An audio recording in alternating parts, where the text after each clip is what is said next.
part 2 of the Carolyn Jones Frei interview with David M. Brown on the Rob Pratt Show, KDKA Radio, Pittsburgh, Pennsylvania, February 13th, 2010.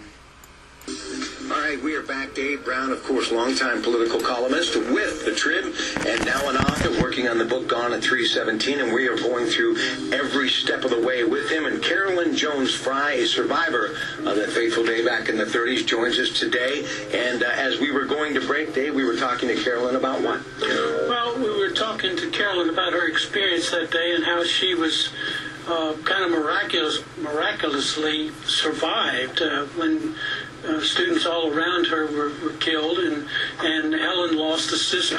Carolyn lost her sister Helen, and her young uncle, who was, I believe, 18, named Paul Greer, who was planning to be a doctor. So she had a deep personal loss, and was asked by her classmates and teachers to go before the Texas legislature and appeal for laws that would bring about safer schools. And do you want to talk about that for a minute, Carolyn? Well, yes. It's a very good thing to talk about. It's something that's close to my heart.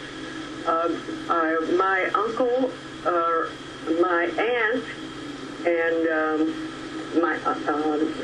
her husband, and another cousin, and my dad all were with me when we went to Austin to speak to the legislature. They were the ones who helped me put into words what I wanted to say about our feelings, everyone's feelings about the loss that we just had. We were just, of course, still in shock, but we were happy that the legislature did, at that time, pass some laws about making gas safer by adding mercaptan, which was a bad smell, to the gas.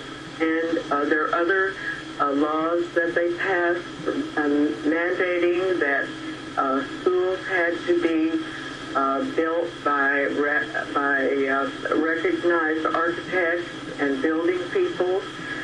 And then after that,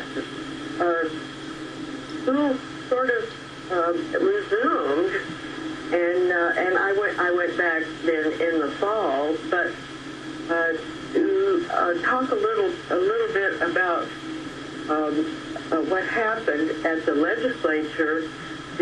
Of course, the legislators were very shocked and saddened by the fact that something like this had happened in Texas schools, and so they were very welcoming and very kind to me, and I have not forgotten what happened, but I also feel that what happened should have been followed through. Nothing to ensure that other children couldn't have the same terrible experience that we had has happened. That's one of the reasons that we need to really make this story well known. I think is it's an example of something that went wrong in that school. And natural gas at that time, it wasn't required to put these foul-smelling malodorants in it. That came about because of all these children dying because this natural gas leaked into the building and nobody really recognized the problem.